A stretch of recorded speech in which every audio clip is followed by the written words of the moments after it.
Hi, my name is Amber Nesbitt. I'm one of the co-founders of Campus Integrity Group. I'm here to talk about how customized and targeted staff training can pay off with two specific case studies. Your staff training should enable your team to recognize red flags, understand reporting obligations, and respond to complaints in a trauma-informed, student-centered way.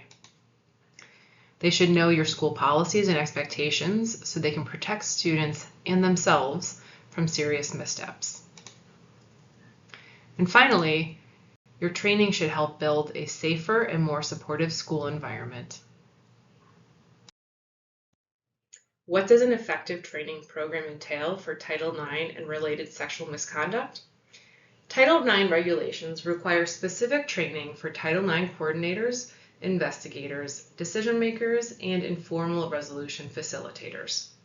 But beyond that, K-12 schools are legally required to act when any employee learns of potential sexual harassment or related misconduct. If custodians, aides, recess monitors, cafeteria workers, teachers, and other staff don't know how to respond and report, students remain at risk, and your school faces potential liability for deliberate indifference to the complaint. Equipping all employees with clear, practical guidance is the first step to building a safer school environment. Your training should be customized to your own school policies beyond Title IX. Your staff should know your reporting procedures, who they should call if a student discloses misconduct to them or if they witness something that's concerning. Your staff should know the signs of grooming and other serious misconduct, and know how to respond to students who do disclose to them in a trauma-informed way. Your staff should have concrete examples of how they can maintain professional boundaries with students and what's acceptable in your school community and what is not. Finally, your training should also go over bystander intervention and what your staff can do if they observe something that is troubling, whether it's between students or involving staff, and more. Our first case study comes from a Seattle area school and is a reminder of what can happen when red flags are ignored. In this civil lawsuit, the plaintiffs allege that for years, multiple staff members had alerted administrators to concerning behavior by a playground assistant. The district ignored these repeated warnings of grooming-like behavior. And the outcome is that this playground assistant sexually abused 4 boys between 5 and 9 years old. This behavior went on for 6 years before he was arrested. The civil lawsuit was settled with one student for almost $4 million. According to the civil complaint, the Seattle School District missed many red flags with respect to the lunchroom assistant, including that he made inappropriate comments, let boys sit on his lap, bought gifts and food for students, texted students and took photos of them, drove students home, spent time alone with students, and developed close relationship with specific students, especially 4th and 5th grade boys. Beyond Title IX, your school policies should give your staff a firm roadmap on how they are expected to maintain professional boundaries with students. For example, if they are ever allowed to text students, and if so, under what circumstances.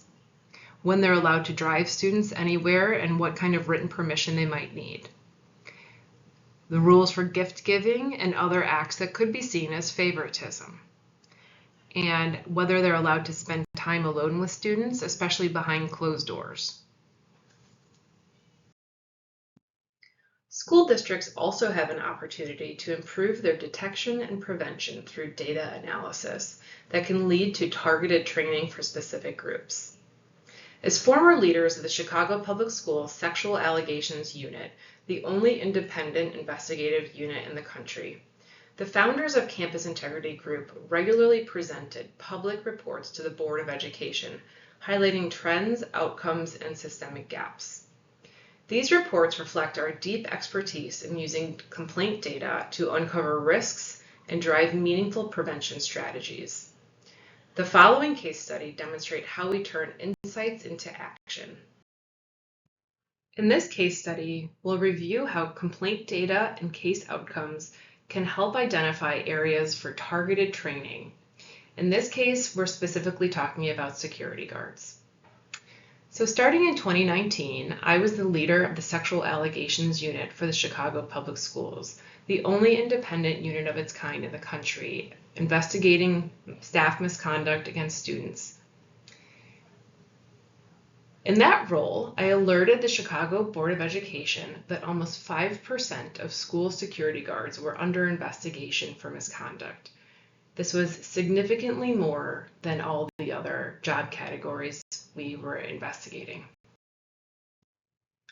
When we observed the high incident rate of complaints against school security guards, our first question was, why are there so many? There's no way to get a firm answer, but our suspicions are that school security guards often lived near the school. They tended to be younger or even recent graduates from the school. And they were expected to build rapport with students to learn about potential safety threats before they occurred, such as planned fights and other things. This dynamic between the security guards and the students led to a blurring of appropriate professional boundaries and complaints about inappropriate comments and conduct, in addition to more serious sexual misconduct. In response to our data, CPS created specialized hiring protocols and a training program for school security guards using specific case examples and feedback from myself and the Campus Integrity Group co-founder, Amy Liss. The training program emphasized how to maintain appropriate professional boundaries with students, avoid overly personal conversations and gossip, and never engage in social media contact with students. Our work was recognized in an article by the Chicago Block Club, noticing that our office had spurred some systemic change within the school district. Here is my update to the Board of Education. At the beginning of the last school year, there were changes made to training and the selection process for security guards. And as you can see from this slide, there has been some significant improvement made in the number of complaints we are receiving involving security guards, down from 17% of our cases to 8% during the last school year. You can see that in Q3 of 2020, there is a pretty significant uptick, and we've received 10 complaints involving security guards. However, those complaints, by and large, involve allegations posted on social media.